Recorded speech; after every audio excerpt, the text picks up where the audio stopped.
Hello friends, welcome back to the Copy Corner.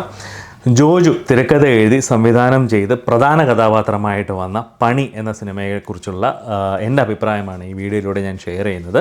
Cinema OTT streaming ആരംഭിച്ചിട്ടുണ്ട്. അത് Amazon പ്രൈമിലാണ് cinema stream ചെയ്യുന്നത്. കുറച്ച് ദിവസമായി സ്ട്രീം ചെയ്തിട്ട് അപ്പം ഈ അടുത്താണ് ഫിലിം കാണാനൊരു അവസരം ഉണ്ടായത്. അപ്പോൾ എന്തായാലും സിനിമ കണ്ടിട്ട് അതിൻ്റെ അഭിപ്രായം പറയാമെന്ന് വിചാരിച്ചു. അപ്പം ഈ ചാനൽ സബ്സ്ക്രൈബ് ചെയ്ത ആരെങ്കിലും ഉണ്ടെങ്കിൽ ചാനലൊന്ന് സബ്സ്ക്രൈബ് ചെയ്തേക്കുക. അതുപോലെ വീഡിയോ എല്ലാവരിലേക്കും ഒന്ന് ഷെയറും ചെയ്ത് കൊടുത്തേക്കുക. പിന്നെ നിങ്ങൾക്ക് എന്തെങ്കിലും അഭിപ്രായം ഉണ്ടെങ്കിൽ അത് കമൻറ്റായിട്ട് ഒന്ന് രേഖപ്പെടുത്തിയേക്കാം. അപ്പം സിനിമയിലേക്ക് വരുവാണെന്നുണ്ടെങ്കിൽ ഈ സിനിമ ഇറങ്ങിയ സമയത്ത് കുറച്ച് വിവാദങ്ങളും കാര്യങ്ങളൊക്കെ ഉണ്ടായിരുന്നു. കാരണം എനിക്ക് തോന്നുന്നു ഉണ്ണി വ്ളോഗ്സിനെയാണെന്ന് തോന്നുന്നു.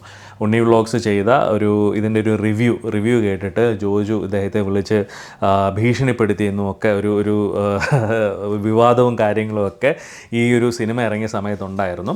എന്തായാലും സിനിമ കണ്ടപ്പോൾ എനിക്കും പ്രത്യേകിച്ച് വലിയ വ്യത്യാസമുള്ള അഭിപ്രായമൊന്നും എനിക്കും തോന്നുന്നില്ല. കാരണം അത്യാവശ്യം എന്താ പറയുക, ഈ ഒരു സിനിമയിൽ എടുത്ത് പറയാൻ പറ്റുന്നത് ഇതിലെ ചെയ്ത രണ്ട് ക്യാരക്ടേഴ്സ്, അതായത് ജുനൈസും സാഗർ സൂര്യയും, ഇവർ ചെയ്ത ക്യാരക്ടേഴ്സിനെ മാത്രമേ സത്യം പറഞ്ഞ ഈ ഫിലിം കഴിയുമ്പം എനിക്ക് ഓർമ്മയിലിരിക്കുന്നുള്ളൂ. ബാക്കിയൊന്നും പ്രത്യേകിച്ച് ഫിലിമിനകത്തൊന്നുമില്ല. ഇതിനെ കഥയെന്ന് പറയാനും കാര്യമായിട്ടുള്ള കഥയോ കാര്യങ്ങളോ ഒന്നും ഫിലിമിലില്ല. ഒരു ഗ്യാങ്സ്റ്റർ, അതായത് തൃശ്ശൂരിലുള്ള പണ്ട് നാടിനെ വിറപ്പിച്ചുകൊണ്ടിരുന്ന കുറേ ഗ്യാങ്സ്റ്റേഴ്സ്, അതിലെ നേതാവായിരുന്നു ഗിരി എന്ന് പറയുന്ന ജോജു ചെയ്ത ക്യാരക്ടർ. അദ്ദേഹത്തിൻ്റെ കുടുംബത്തിലേക്ക് ഇപ്പം ഒരു എന്താ പറയുക, പണം കിട്ടിക്കഴിഞ്ഞാൽ എന്ത് കൊട്ടേഷനും എടുക്കുന്ന രണ്ട് യുവാക്കൾ, അവർ മൂലം ഇവർക്കൊരു പ്രശ്നമുണ്ടാകുന്നതും അതിനുശേഷം നടക്കുന്ന ഒരു ക്യാറ്റ് ആൻഡ് മൗസ് ഗെയിം, ഇതാണ് ഈ ഒരു ഫിലിമിൽ പ്രധാനമായിട്ടും പറയുന്നത്. ഈ ഫിലിമിൽ എന്തെങ്കിലും അഭിനയിക്കാൻ സാധ്യതയുള്ള ക്യാരക്ടേഴ്സോ അല്ലെങ്കിൽ എന്തെങ്കിലും അഭിനയിച്ച് പ്രതിഫലിപ്പിക്കാനുള്ളതോ അത് സാഗർ സൂര്യ ചെയ്ത ക്യാരക്ടറിനും ജുനൈസ് ചെയ്ത ഇവർ ചെയ്ത ഈ രണ്ട് ക്യാരക്ടേഴ്സിനും മാത്രമേ ഉള്ളൂ. ബാക്കി ആർക്കും പ്രത്യേകിച്ച് അഭിനയിക്കാൻ ഒന്നുമില്ല. പ്രത്യേകിച്ച് ജോജുവിന് എനിക്കൊന്ന് ഈ സിനിമയിൽ കാര്യമായിട്ട് എന്താ പറയുക, സ്ക്രീൻ പ്രസൻസ് ഉണ്ട്, അത്യാവശ്യം ഒരുപാട് സീൻസ് ഉണ്ട്. പക്ഷേ ഡയലോഗ്സ് വളരെ ചുരുക്കം ഡയലോഗ്സ് മാത്രമേ ഉള്ളൂ. പുള്ളി തുടക്കം മുതൽ ഒടുക്കം വരെയും ഒരു കാറെടുത്ത് അങ്ങോട്ട് കറങ്ങുന്നു, കാറെടുത്ത് ഇങ്ങോട്ട് പോകുന്നു, ആ ഒരു കാര്യം മാത്രമേ സത്യം പറഞ്ഞാൽ ഈ സിനിമയ്ക്കകത്ത് പുള്ളിക്ക് ചെയ്യാനുള്ളൂ.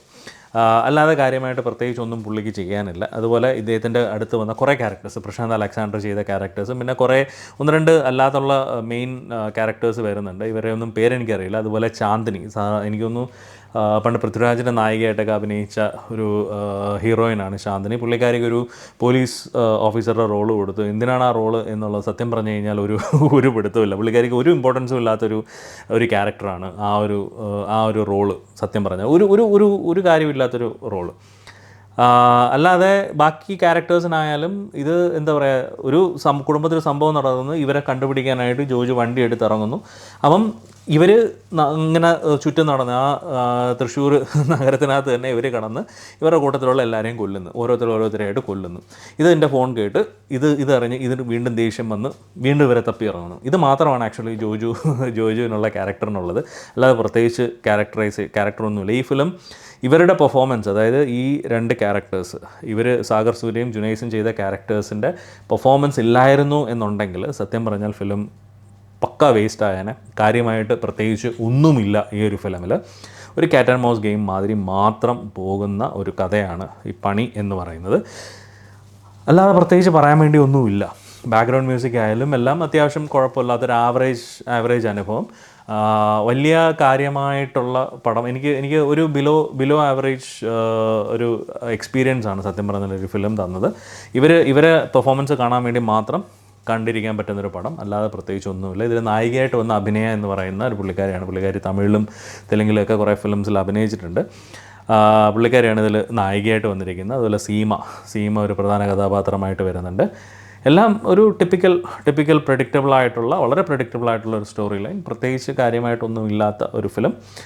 കാണുന്നുണ്ടെങ്കിൽ കാണുക, അല്ലാതെ പ്രത്യേകിച്ച് കാര്യമായിട്ടൊന്നുമില്ല. സത്യം പറഞ്ഞാൽ ഫസ്റ്റ് ഡയറക്ടോറിയലായിട്ട് അല്ലെങ്കിൽ ആദ്യത്തെ സ്വന്തം തിരക്കഥ, ജോജുവിൻ്റെ തിരക്കഥ എഴുതി അല്ലെങ്കിൽ ജോജു തന്നെ സംവിധാനം ചെയ്ത ഫസ്റ്റ് ഫിലിം എന്നുള്ള ലെവലിൽ സത്യം പറഞ്ഞാൽ ഡിസപ്പോയിൻമെൻ്റ് ആണ് എനിക്ക് ഈ ഒരു ഫിലിം തന്നത്.